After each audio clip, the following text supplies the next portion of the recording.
maybe. Welcome to The Other Side of the Bridge with Iron City Paranormal, where they discuss real investigations, first-hand experiences, unexplained moments, and everything that happens when you step off the regular path and onto the other side of the bridge. Just honest paranormal talk, Iron City Paranormal style. And now, here are your hosts, Derek Smith and Dan Metelsky. There are moments when curiosity urges us to take a leap of faith, even when we have no idea what's waiting ahead.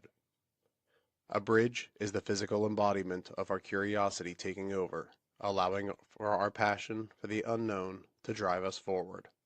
A bridge is where we leave solid ground behind, and for a moment we're suspended. Suspended between what we understand and what we don't. The transition between where we feel safe and where we lose control of our own destiny. Tonight, we're crossing that bridge together. Welcome to the other side of the bridge. We're not here to tell you what to believe. We're here to walk with you across the bridge and into the unknown. Welcome back. Episode 7. Then we're getting up there. We are, and we need to find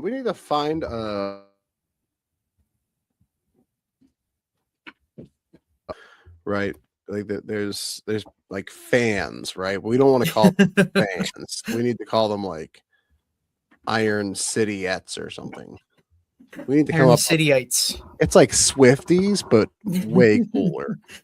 San Diegons. We'll come up with something. So welcome back to the other side of the bridge, episode 7. Tonight we are kind of going off the cuff a little bit, and we are focusing where we spend a lot of time focusing, but doesn't get any attention in our investigations, in our write-ups in the investigation, and I would argue it's one of the most important parts of an investigation, which is how we prepare ourselves. Oh, it's absolutely vital. I mean, it's vital to everything that we do.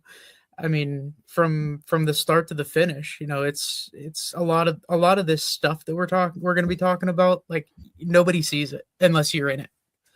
You know, it's the research side of things. It's even, you know, finding the locations. There's a lot that goes into these things, you know, even to the day of, you know, we up until maybe 2 years ago, we were running wires all over buildings and spending hours upon hours just, you know, wiring up these headquarters bases, whatever you want to call them. Yeah, it sucked. It was horrible. We got caught up in all the TV show hype of what makes an investigation, and we were like proud of ourselves for running 500 feet of cables. Yeah, right. Like, that's not cameras, and we wasted half the night doing it, and it was just not fun anymore. Yeah, that was not at all the point of it, but that's what it became. And Aaron, you were not around for that. I was not. Thank God, Aaron. You would have hated us so much. Yeah, like you we wouldn't were still tripping be over wires in the middle of darkness, and it was awful. Well, but, and at the end of it too, the cleanup, it's a whole nother. Don't even go there. Oh, but on that note, I mean, this part of the investigation, which is the preparation, there is so much that goes into it. And again, it's stuff that happens behind the scenes. Nobody sees it, but we've kind of honed our craft, so to speak, doing what we do for the last, 10 years. And when we look at how we prepare, we have to take into effect some very big points that really go into making an investigation successful when we're actually doing the investigation, which is the safety of ourselves. Not talking about the wires that we run and not falling over them and everything, but like how we prepare ourselves mentally and spiritually prior to an investigation. That is a big focus for us. Another part that we really have to focus on is the integrity of what we collect. Right? We need to make sure that what we collect is done in its truest form. We don't fake anything. We don't provoke anything. That's what we mean by professional or evidence integrity, right? But we also need to maintain clarity. with ourselves, so that we can, go to that next level and get more out of the investigation, from a personal perspective. And then we also have to be very prepared emotionally, right? And I know that that's something that, Aaron, you had, when you came on board with things, that emotional readiness is something that I had not ever factored into it. But then after you joined us, it was something that, you made very apparent to me. So, all those things I want to talk about on this episode tonight. Absolutely. So I'm very excited to get into this. So let's start with the standard issue stuff, right? The standard issue stuff being the stuff you'd expect, right? The batteries, the hundreds of batteries that we have The to equipment. charge and make sure that it's all running. And then the equipment inventory and making sure that stuff works. Like, that's the boring stuff, but we do have to get it off of the list here. Yeah, but you know what? If we don't do it, how many times, especially early on, did we, like, in the middle of an investigation, run out of batteries or not have something charged and straight up weren't able to use it? And it was like, what do we do now? And we completely took ourselves out of it. I always want to point out, I don't remember which investigation this was. Derek, you might remember. There have been times we know that things are completely fully charged and something zaps the energy out of something multiple times in a row, right? Yeah. I know that that's happened with our cameras whenever we have really intense interactions. It's happened with flashlights that we have. Like, we know because you guys, especially your charging stations are when you guys get this going, like, everything has been charged completely. And so when you turn a flashlight on and it dies immediately, we know that that's, that there's something else, especially if it's happening 2 or 3 times in a row, once we're replacing those batteries or whatever. Like, that's also a part of the evidence that we're collecting, which is kind of fascinating when that happens. But yeah, I mean, you think about it too. That's one of those things that we can note. We can note that those things, the batteries had drained and, power had died on this or that, or the camera died. But if we don't have that repetition there, and we don't have that, we're not sure that, did we charge it? I don't know, maybe not. So you can't count on that then. So that's where that clarity comes into it again. Yeah. It's actually really funny. That's what I was thinking, Derek, right what you said at the end. When we first started, we didn't have that. We couldn't, when a battery died, we were like, wait, did we charge that? I think we exactly. Didn't. Like 90% of the time it was our own doing and our own stupidity. So we had to kind of filter that noise out, so to speak, in the investigation. Yeah, and anymore, I mean, honestly, I have a charging tower in my office that I just, it's there for you're way more prep. You're way more prepped than I am. I dig stuff out of our case every single time and try to find every single wire and try to make sense of it like it's the first time. I'm not a prepper by any means. I mean, at this point, it's like awful. whatever way we can do it, that's how it's got to be done. But yeah, I've everything set aside. That way I can know in the moment, like, yes, this is charged, this is ready to go, I'm gonna pack it up and it's fully charged. Mm-hmm. So I honest to God, I think if we didn't do paranormal investigations, I bet you our monthly electric bill would be I would bet probably $50 a month cheaper because of the number of batteries, the size of the batteries that we have. Like, there is a lot of juice moving through those things. Oh God, yeah. And because it hurts because it's not only we only don't have the batteries that we know we're going to use, but we also have the backups. Right. We have so many redundant battery packs that we don't even use half the time, but they have to be there just in case. Well, we've learned our lessons through those things. Yeah. And when we're on the move at a bigger location, we have no choice but to take those with us and, have them in our backpack or have them, at least on us somewhere. When you get into a smaller location, it's not as big of a deal. But when it comes down to it, and we need these things, how many of these battery backups do we have? I think probably about a dozen of them, right? So we have them there and we have them ready, and it's we learned our lesson. I think it was Ohio State Reformatory when we had everything in the entry spot It's like, okay, it's laid out here. It's good. We can come back and recharge. That place was huge. I think that place was actually what spurred us to buy the fishing vest that we used to pack everything I think that's where it started. That's right. Because it was huge, and there were 106 people there that night. Wow. And yeah, so everybody was everywhere, and I mean, but once we started having these battery backups, and then that moves into like the next segment of the cameras. We leave stationary cameras there, and we have to have these battery backups there just in case. So when these cameras die, man, there is something sucking that juice out of it, because not only does it have the battery, like the camera battery, but it has these backup powers too that go into it.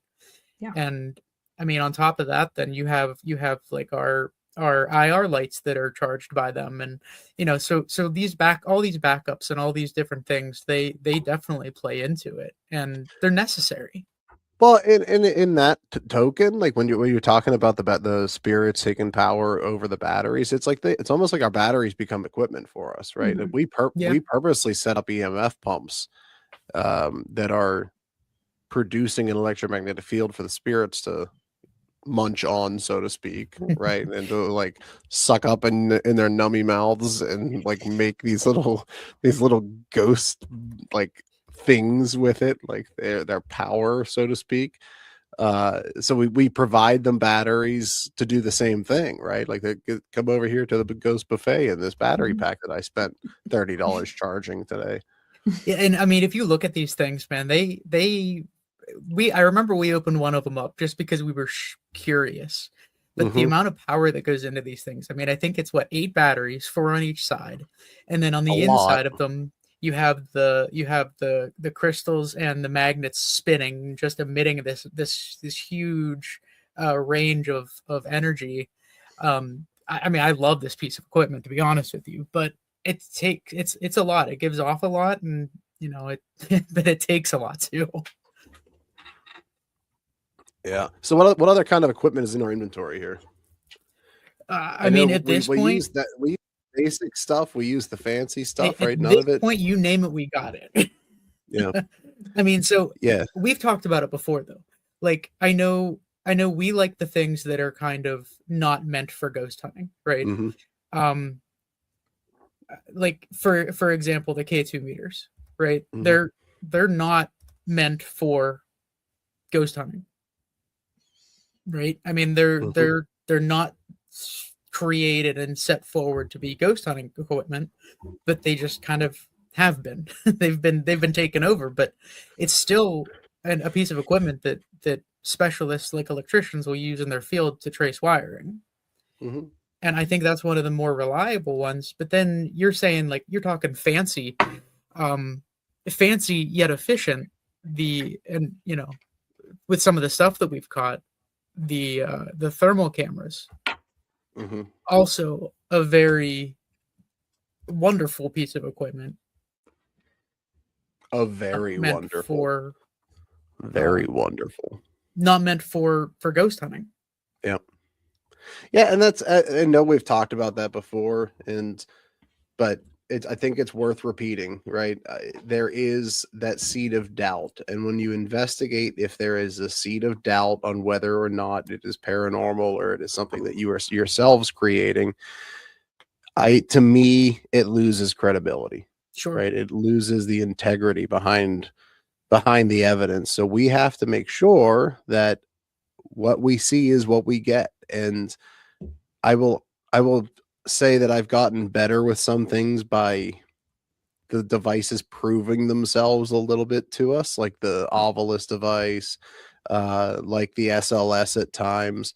But we always have to take those things with a grain of salt, which is why we always look for redundant verification, right? We always, if one thing says that there's something, let's show it with another before we're going to go with it. Right. I mean, it's almost imperative to have that secondary too, to back up the fancy equipment. I feel better about what we get whenever we can we can have that redundancy to it, and we can, we can verify what one device sees with another. That's just, to me, that's what sells it, right? Sure. Now, I do have an example here I wanted to show. I'm gonna toss it up here real quick. Here. Yeah, there you go. Both of them went off. Did you see that? Yeah. But so what that's showing right there was a spirit light. Now, or the spirit light. What do you paralight spirit? Paralight. Yep. I love the thing, but to your point, like it's meant and built for ghost hunting. I mean, that's what it's made for. But in the clip that I just showed, and I'll toss it up again, what you can see in that clip is the spirit light lighting up with another piece of equipment. I believe there's a K2 meter with it. So when there's energy impacting multiple pieces of equipment, I think that makes it more credible and reliable for that instant to be and some kind of experience. Mm-hmm. Oh, Here. Yeah, there you go. And we just had something when we did the pizza shop recently, Caliente, right? That paralight we were just talking about doesn't go off very much, right? No, it does not. And we had a Sabrina who was unable to join tonight. She was getting on to the presence of a female spirit on the second floor that was in an argument, when she was around. And has left an imprint on the space. And we thought that we were interacting with that spirit that she was picking up on with that paralight, because it was going bonkers. If you remember, like it was freaking out. Yeah, it was going crazy. Yeah. And we were all about it. But then when we looked into it, and here we are with that validation of evidence, we found out that it was too closely located to a mess of wires plugged into one outlet. So the closer we got to it, the more it was going off. So we had to disregard that, what we thought was evidence at the time. So it's always stuff that we have to verify before we just go with it. Well, not only that, but we have to be aware of the surroundings and the environment that we're in. I mean, like you're saying, in the pizza shop, we know it's a fully wired, fully functional, past inspections kind of restaurant. So it's going to have all of the electrical. It's going to have all the outlets there. It's going to have everything working. Whereas if you get into, for example, Lake Shawnee, where we actually used some trigger objects there, we were able to kind of get out in these fields. You're not going to have electric interrupting any of this stuff. So it's not, you don't have that same thing to have to worry about, Yeah. And something that as of, the last, 20, maybe 30 years tops, one thing that we have to contend with that the Lorraine and Ed Warren maybe didn't have to do back in the 70s is Wi-Fi. Like there is Wi-Fi signals everywhere. And those Wi-Fi signals wreak havoc on EMF detectors. And probably half of our stuff is electromagnetic field based. Right. If you recall the residence we did in Zealy and Opal, we were picking up something in the middle of the floor when we realized that there was Wi-Fi running right under it, because it was some kind of shop had their utility shop or something like that. They had their utility room right under it. So it comes down to kind of knowing the space and really not doubting yourself, but knowing that there's something there that you do need to be aware of, and you do need to, I mean, that's part of what we do when we go into these things. We've said it before. How many times do we try to debunk something before considering it unexplained? I mean, and that's like part of the process too. Whenever we're actually in there, those things go off, and being an observer of the way that you guys work too, your first instinct isn't, oh, let's dive into some more. It's, oh, let's figure out what's going on, make sure it's valid first, and then figure it out from there, right? It immediately becomes a back and forth, trying to figure out where power sources are, what's below, what's above, what's around, trying to figure out if it can be explained, if it's valid, and then moving on from there. It's not like, okay, we continue to dive in and immediately like jump 2 feet in. It is all evidence-based in the moment, trying to figure it out, debunk it, or explain it before moving forward. And I'm glad that you see that, because I know you're not Every all year. about the equipment. I know No. you're not. No, But I avoid it. that's also not honestly. why that's not why you're in Yeah. it. You know, like that you don't use, that's not your tool. Right. But so that's actually cool to hear you say that, to realize that we're Yeah. taking those There's steps. a very, very clear process with both of you when that happens. Like it's instinctual that immediately you're trying to understand what's going on outside of whether it's paranormal or not and validate it in the moment before you move forward. And I think that comes down, what's your term, Dan? Debunkable. Not Not that one. Different one. not that one. The skeptical believer. Skeptical believer. That's it. Yep. Toss it in our dictionary. It's that I love it, because you know you have to be. If not, everything's going to be a ghost. Then you're going to turn a corner and there's going to be a creaky floor. Up there's a ghost right there. You know, how many times when we do residentials do we end up tracing their entire place, because we have to know where the electrical outlets and wires and everything are, you know. The process is annoying. It can be, absolutely. It is such a pain in the dupa, like to go through these places and try to figure all this stuff out ahead of time. It's boring, and I just want to like start talking to ghosts and know that they're ghosts. But I want to get to this, like, because Derek and I talk so much, and I apologize, Aaron. The to me, the most impressive piece of equipment that we have is you, right? I appreciate that. That's fun. It truly is, and I want to get into your setup process, because it's one thing to check batteries and to, you know, make sure things are charged, but I am so interested in how you as a sensitive prepare yourself. Okay, so there's a lot of things that I do, and I don't know, Dan, I know you're sensitive as well to see like kind of if you do any of these same things, but just like you guys, like I have a stressful job that takes my full energy and emotion and everything during the day, week, whatever. In the lead up to our investigations, like my prep for that leading up to it starts a couple days ahead of time, where I'm really starting to like nail down my meditation, start clearing and like centering in my chakras again, like clearing my chakras, making sure they're moving, like really refocusing all of my energy where I feel like it needs to be.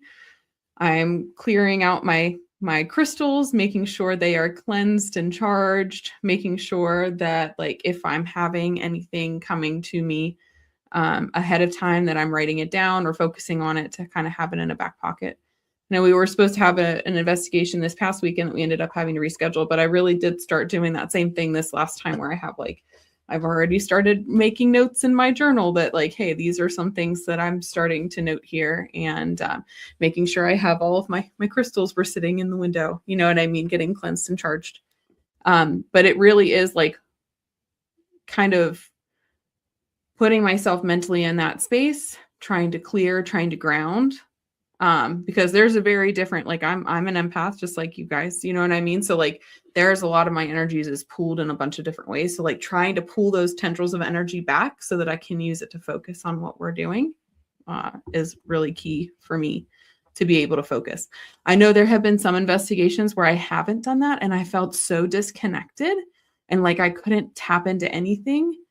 And it was really disheartening. Like where were we at? There was a library that we went to that I was like just totally disconnected. That was Andrew Bain, and you could tell. You could tell right from the get-go. Like, I was just getting so frustrated because I was just like, I was not mentally there because I didn't prepare for it. Like a couple of days leading up to it, I just thought like, hey, I'll bring my crystals and it was one of the first investigations that we did really, you know, that I was on with. It was.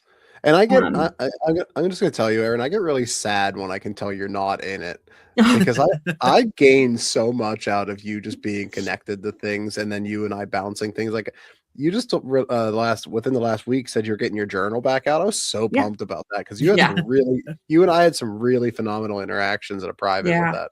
Yeah, I had that really thought where it's like start doing that writing again, because that was crazy when you guys can do the back and forth. You write something down and Dan can say it, and it's like, how is that possible? But I love seeing it when that kind of stuff goes together. Well, it's fun too because like I'm still really at the beginning of my journey as a sensitive too, and like understanding what that is. So it's really validating for me as well to be able to pull those things and write them down and then have Dan sit there and validate it. You know what I mean? Like it kind of reaffirms to me that like it's not all in my imagination, right? Like that's something that we deal with as sensitives all the time. Like, is it our imagination? Well, I don't know. Who knows? Yeah, so we're gonna hit the ad break here, and then we're gonna get into the research that goes into investigations, how we protect ourselves going into investigations, how we work with our sensitive energies, you name it. Stick with us. The second half of this episode is gonna be fun.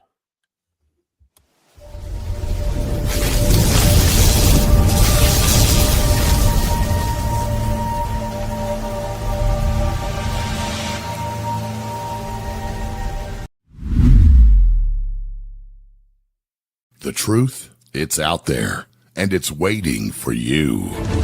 The Unexplained Network is your source for the best in paranormal programming, live video streaming, and audio streaming from hauntings, UFOs, Bigfoot, cryptids, and the ever-expanding realm of the unexplained. Listen live or on demand now on Spreaker, Apple Podcast, Spotify, iHeart, and Pockets all over the World Wide Web. The Unexplained Network, where unexplained lives.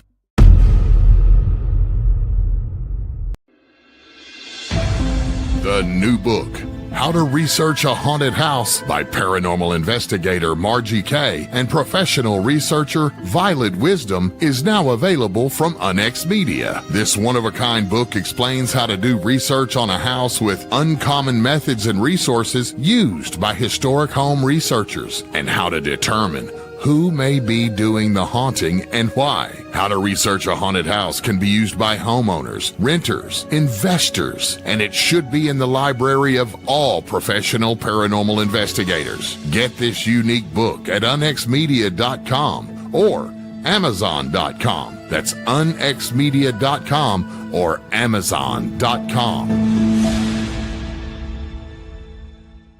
Every ghost story and creature feature lies a far more terrifying truth. The real monsters wear human faces. In the chilling book, All Monsters Are Human, from Derek Smith, 10 Twisted Tales expose the darkest parts of the human soul. From killers hiding in plain sight to obsessions turned deadly. Each story invites you to step into a shadowed world where morality unravels, and the only thing more terrifying than what lurks in the dark is who. These aren't just horror stories. They're reflections of ourselves, showing what happens when fear, rage, guilt, and desire take control. Visit unexmedia.com for more information on All Monsters Are Human from Derek Smith. And you can purchase them at amazon.com from unexmedia.com. Derek, your wheelhouse is the history leg of this, right? We've and I apologize that I said this so many times, but I called you I called you spiritually stupid for a long time. You are no longer spiritually stupid. I will tell you that you've honed your craft there. But really where you've shown your true value for the very beginning has been the research and development, so to speak, prior to going in. So walk us through what you do there. Yeah, I think that's kind of what's drawn me in from the get-go. Like right off the bat, the research of these places, the history of all of them are incredible to me. They're just a draw in their own right. And every location we go to, even if I think that I know something about it, some of the stories, it's only scratching the surface. But every location is so different. There are the well-known locations where stories, from, like we were talking at the Ohio State Reformatory, you got Mansfield, you got places like Gettysburg. All those places, there's a lot of well-known stories, both historically and paranormally. But then we start, and I think we've kind of hit our niche here, when we've started to do lesser known places, places that require more work up front. because there's less researched about it. There's less known. Just, old buildings that have kind of been passed down from family to family or transitioned from one thing or another. But so really, right off the get-go, depending on what it is that we're looking at, if it's a well-known location, there's a lot of material to look into. Most of these well-known locations have their own websites with their own history documented on it because they have a history background.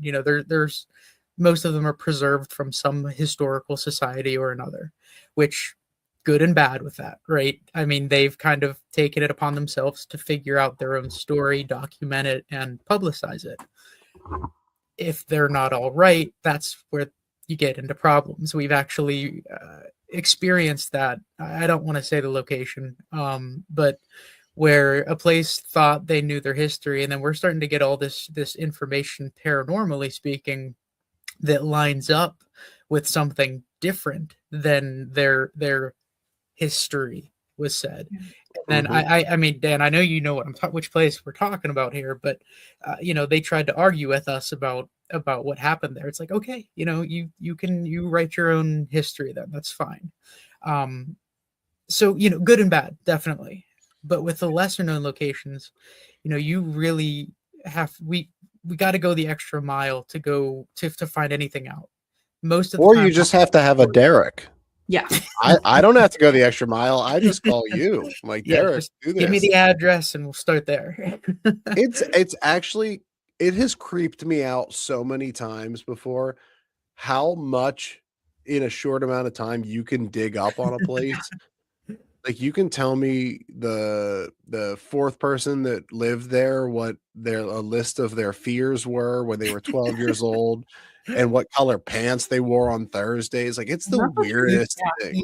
You need to have the right guy to go to, and there's back corners. You don't want to talk about it too much, but no, there's a lot of digging that goes into that.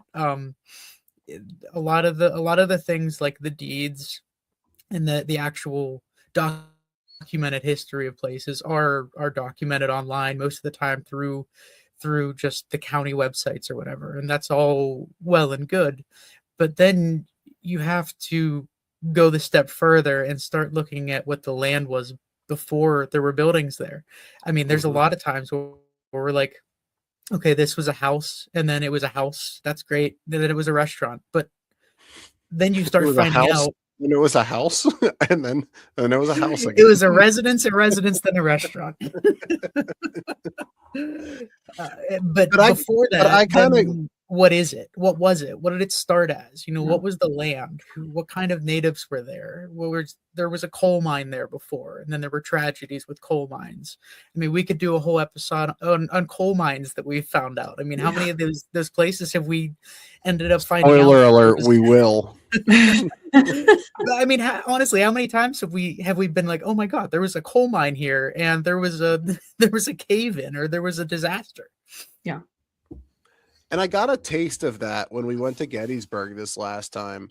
We went to a location that had history to it, but we were kind of surprised by it on our way out there. The owner or the property manager had messaged us and said that we had to bring some evidence with us to suggest that we had done some research on the place to try to further the story and the research collecting like documented history of the location. So I think I was kind of bummed out at first because it sounded boring as hell. I was too.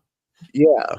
Like, because we found out that they wanted something like, yeah, we did our research, we did our online digging, we had everything kind of written down and typed out, but they're like, well, we want something in writing. It's like, what do you mean? What are you talking about? And we literally found that out on our drive there. Yeah. And at first it was kind of off-putting for me. I'm not going to lie. Like, this is the Rainworth Lodge in Gettysburg.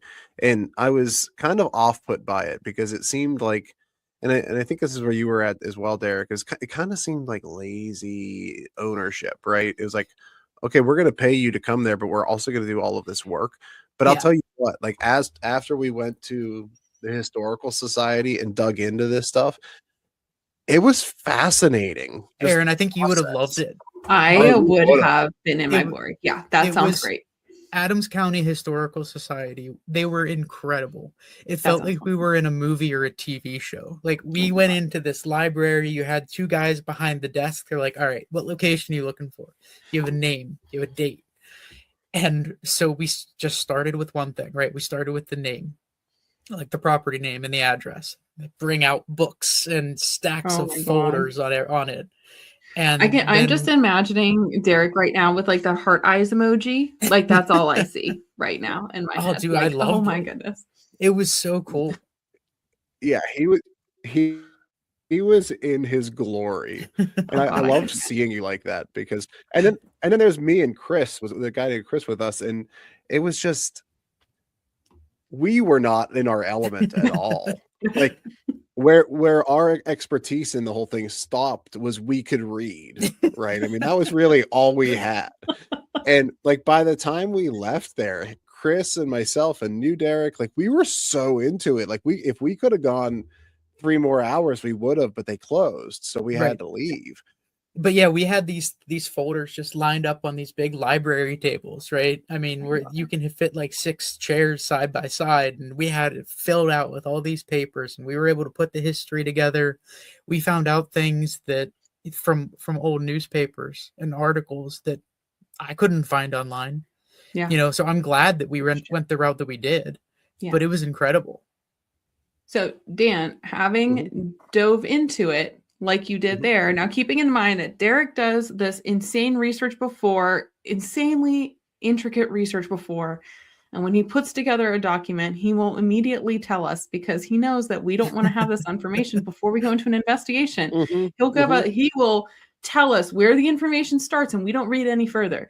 Dan, you normally go into investigations without having or leaving out as much information as possible so you can go in as blind as possible. How do you feel going and doing that research with Derek affected when you went in to do your first investigation there? So it didn't. And I'll tell the reason that it didn't was we didn't lead with the information that we collected. Okay. Right. True. Very true. We kept it in our kind of our back pocket. Yeah. We didn't say like, I think one of the names that we had dug up was Sarah. Right. And there's the last name, but I just don't recall. Sarah and El Sueno were the two that we were like, at least is. in my mind, I was like in the back of my mind, I'm not going to bring it up. I'm not going to talk about it, but it's there. So we didn't initiate the conversation by saying, Sarah, are you here? Right. Like we would specifically ask like, who is with us? And then at one point we had several names, but one of them was Sarah. And then when we got that lead, then we kind of dug at it, right? We just kind of like flushed it out a little bit just because we knew it was. You knew it was there. You knew it was included. Yeah, we knew it was there. We knew it was included, but we knew that there was substance to it. It wasn't just something like a fly by night, misinterpretation of a spirit box recording or something like that. It was something that had substance. And if we could press it a little bit just to get some answers out of this Sarah, then we could validate that it was Sarah because we had information behind it, right? But it's very different whenever Derek and I do an investigation together versus when Derek and I do an investigation with you, right? Because you bring in a much more honed craft, so to speak, on your sensitivity, where I'm learning it, you're a little bit more honed. So I can leverage both of you, and I like play the monkey. You're right in the middle, yeah. You do, yeah. And you like toss things back and forth, and I love being in that position. I'm in like a Dan and Aaron sandwich, or Derek and Aaron sandwich, like a really paranormal like BLT, right? It really is paranormal. Like Derek on one side, I'm like you know what I mean? And you fall right in the middle, Dan. I think that's absolutely true. It's fantastic though. Like it works. You know what I mean? Like it works. It works really well. And it does. And the more we investigate with each other, the stronger that connection gets, right? And the stronger that connection gets, the more valuable our evidence is. Yeah. So that's why I say, like, I get sad whenever one of us is off our game during an investigation. And I'm off my game at times. Derek is, Aaron is, like, we're all off of our game at times. But the important part is that when we get into investigation mode, we typically can bring it in, right? Yeah. We can really fix it quickly with the help of each other. Mhm. But I think that I like to think that as much value as we get, the spirits get as well.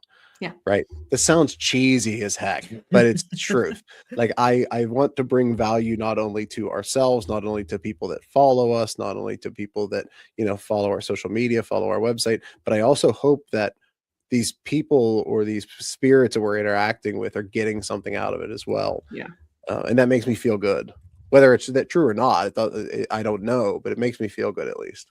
Those intentions are there. That's what's important with all of it, right? That's exactly right. And Yeah. having the wrong intention will bring the wrong things to you. Mhm. Right.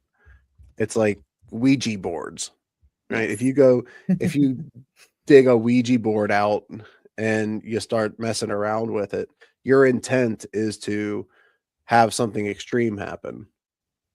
And whether it does or not, I can't answer that because I've never actually used one and I refuse to. But to me, the intention is to just allow anything into your life. And that sounds like a very dangerous thing. Yeah, it's an opening. I mean, that's a whole different ball game as it is. But yeah, I don't think that we've ever touched anything like that. We don't want to. No. But I think now that we're talking about it, I think we should do an episode on the Ouija board because I think that would be really cool to deep dive into. I would like to have somebody that actually uses them, just to see their perspective. She had fiddled with them a little bit. I think. Yeah, but I think that was, and I don't want to put words in her mouth or anything, but I think she said that was before she really started honing her craft. Oh, maybe. I believe, but I could be wrong. Well, if there's anybody out there that uses Ouija boards on a regular basis or anything, hey, reach out to us because we are interested. Because we typically don't want to. It's not something that we ever really mess with. We never want to touch it. So hey, reach out to us if you do, and we want to talk. Put it in the comments, right? Let's hear how you use, if you are using it, how you're using it. Yeah, please do. We'll have you on. We'll have you on to our little fun little show that we have going here. I am not a fan of pooping my pants, so I tend to want to stay away from the Ouija boards because I guarantee you that there will be soiled underpants when I'm done. Yeah. No matter how many times I've seen a ghost, no how many times I've talked to a ghost, I will poop my pants. So let's not do that. Nope. So, Aaron, I want to dig into a little bit more. I'm so fascinated by your process, by your the way that you ground yourself, the way that you limit things coming into you, all of those things. And the reason I'm so infatuated by it is not only it's a selfish reason because I want to learn from it and I want to do the things that you do and kind of replicate you because you're super effective. So can you get it kind of I want you to dig into a little bit more on your preparation as far as your in your when we go into an investigation, how you do what you do a little bit. Does that make sense? Yeah.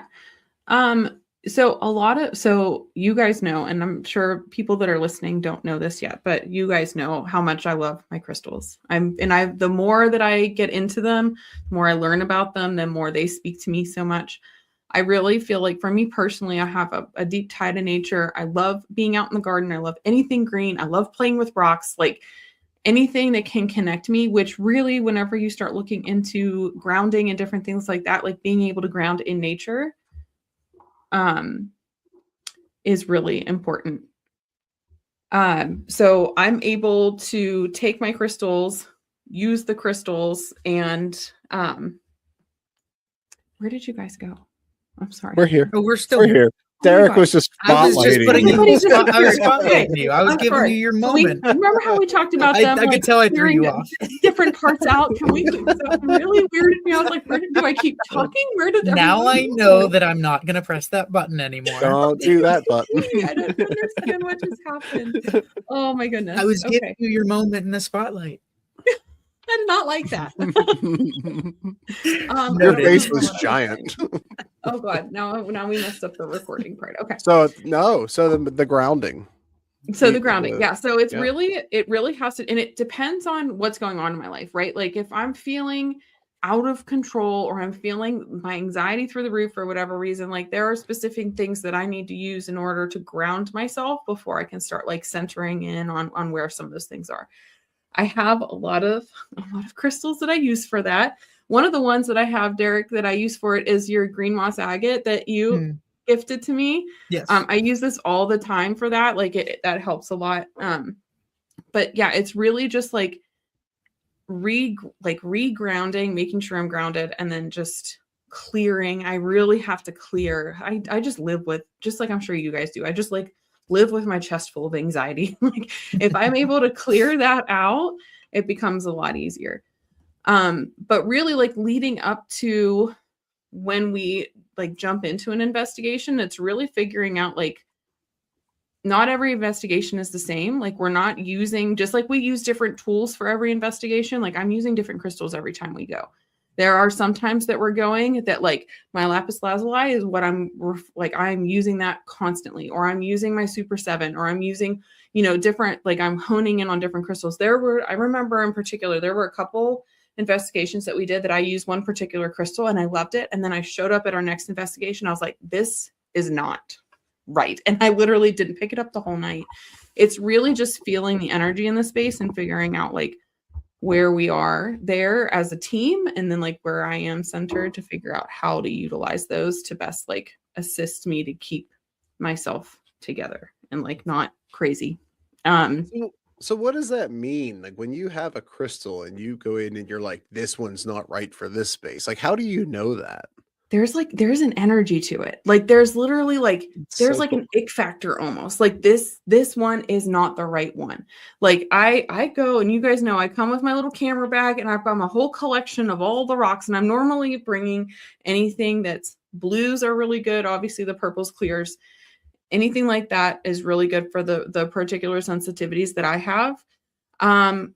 Some that I also use too, like I have a pink calcite. I'm really nervous about, like, I'm self-conscious about what I say. So like, I'll make sure that I have an amethyst on me and a pink calcite that's going to like really allow me to believe in myself and believe in what I'm saying and give myself positivity along with everything else.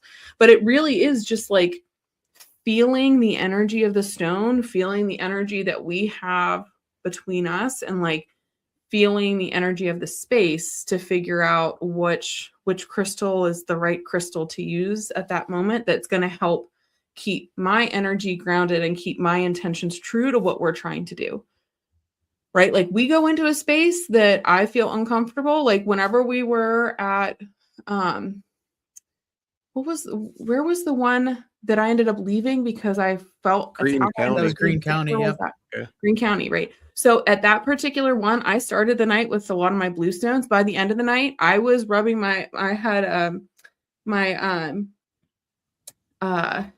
which one was it that I was there? I had one of my black stones that like I dropped all my blue stones because I didn't want to hone into anything. And all I was doing was carrying protection with me because I felt so uncomfortable and so attacked at that moment that like I didn't want to open myself up to anything. It was all protection.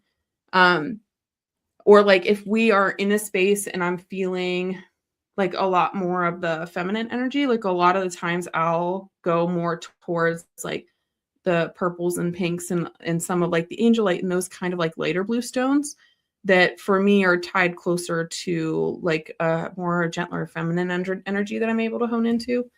But a lot of that, like I'm saying that now, but a lot of it is intuitive when we're there. Like I'm not really going through and thinking super intensely about this when we're there. It really is just like feeling the feel of the energy and like what feels right. Have you ever picked up a crystal and you can feel the energy is not right? Like if you're holding two of the same types of crystals in your hand, you can tell like they feel like it's off. Like something just like doesn't feel so right like with if it. you go to a crystal store and you're going to pick out a crystal, they always tell you to go touch the crystals that you want to see which one's calling to you. And there's a lot of times like if you go to a bucket of angelite and you pick up a whole bunch of them, you can pick them up one by one and feel which ones are connecting with your energy. I've had it where I pick something up and I can feel a buzzing in my hand and I'm like, nope, this isn't the right one. Like I can feel the energy go down my arm. Have you ever felt that? I mean, you're no. So I'm going to tell you, I'm not that good. right? So I will look at a stone. I'll be like, "Ooh, green's pretty." Right? That's kind of like I'm very lizard brain when it comes to But at the same time, that's your intuition, though, right? Yeah, exactly. I mean, regardless of what it is, that's still what that is. Like I don't want to be that pompous and be like, "Oh no, that's my clarity or that's my spiritual presence." I just think it's pretty. I like green. And it's sometimes like I that's like all it is. turtles. Sometimes right? you're looking at a whole bucket of stones and you're like, "Ooh, I like that one." And you can say like, "Oh, I'm going to look at the other ones." But if your eye keeps on continuing to be drawn to that one, that's the one that you're supposed to go to, right? So it's that same idea. Like, yeah, absolutely. It's the same idea. Like, I know we have done a lot. Like, I have a crystal shop that's nearby that I'm able to get lots of crystals from. You guys have as well, that we're getting like bulk crystals from. And I'll get these bags and bags, like, 5-pound bags of palm stones or whatever. And you're able to go through each one and I can say like, this is mine. This one needs to go to my mom. This one needs to go to my sister. I'm going to give this one to X, and like, you can just feel that energy there. It's the same thing when we're on an investigation. Like, I can look at all my blue stones and be like, oop, that's the right one. That's the one that I need. Is that why when you pick up the bulk ones that I buy and they come back like 2 pounds lighter than what I purchased? Because you're like, you must have felt them all and been like, ooh, this 2 pounds feels like it's mine. Yes. Yeah. I may have stolen a crystal or two. It's fine. It's fine. Hey, no, it's fine. It just fell out of the bag. It's fine. It's fine.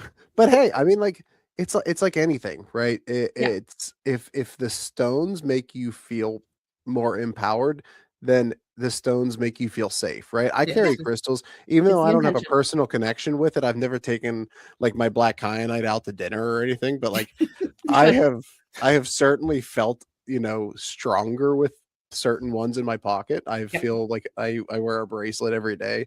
That bracelet makes me feel confident.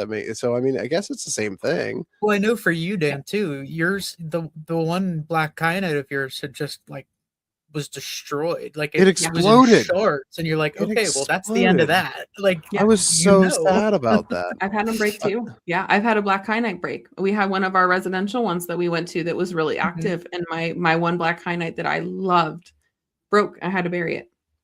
I see. I didn't bury been able to find black kyanite that I connect with just as good yet. I'm working on it.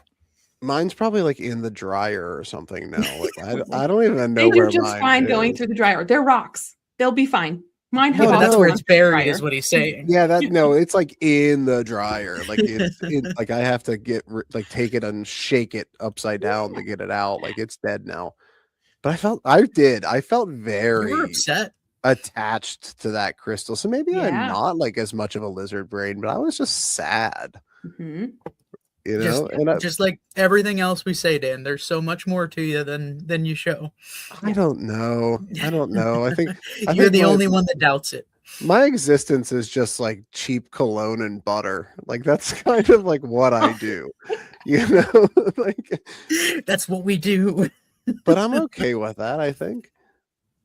Well, I know you guys use crystals too before, like when we're at investigations. And do you guys have, like, I know we talk about cleansing them whenever it comes to the right time of the month to do that. Do you guys do anything else with yours to get ready for? I know you charge all the batteries and everything, but is there anything that you do with the crystals that we work with? I mean, a lot of them that you work with don't actually need cleansed, right? Like if you got a black kyanite, it doesn't need cleansed. I wait for the monthly text message from you, Aaron, that says, "Hey, full moon tonight. Put your crystals out." And then yes, but usually that starts with my question of when's the full moon. Yes. Yeah. It's a team game, right? Yeah. It's a team game. It is. So, any parting thoughts on this one? We covered a lot, right? I mean, from like preparation of equipment, preparation of batteries, preparation of our mental clarity. Is a whole bunch of stuff. You got any? What are some parting words here for everybody? I mean, I think at the end of the day, from start to finish, you have to be prepared for anything too. There's times where we have to push through things that aren't happening, and then there's other times where we have to be prepared for everything to come at us at once. So there's on top of the equipment, on top of knowing what you're getting into, going into it. From a mental standpoint, you have to kind of be level-headed, knowing that not to be completely let down if you get nothing, and you have to be prepared for that, and you have to be prepared for everything. So it's start to finish, you know. Well said. Look at you. I'm proud of you. Just go That's with it. great. You know? That's great. Well, another good episode, guys. I enjoyed that discussion. Yeah, that was good stuff. So, as always, every journey across the bridge leaves something behind. A question, a feeling, or a moment that lingers longer than expected. But no matter how far into the unknown we wander, there comes a time to turn back. Thank you for once again crossing the bridge with us tonight and for making the journey back safely. Until next time, stay curious, stay grounded, and remember, you can always return from the other side of the bridge. Toodles. Thanks, guys. Bye, guys.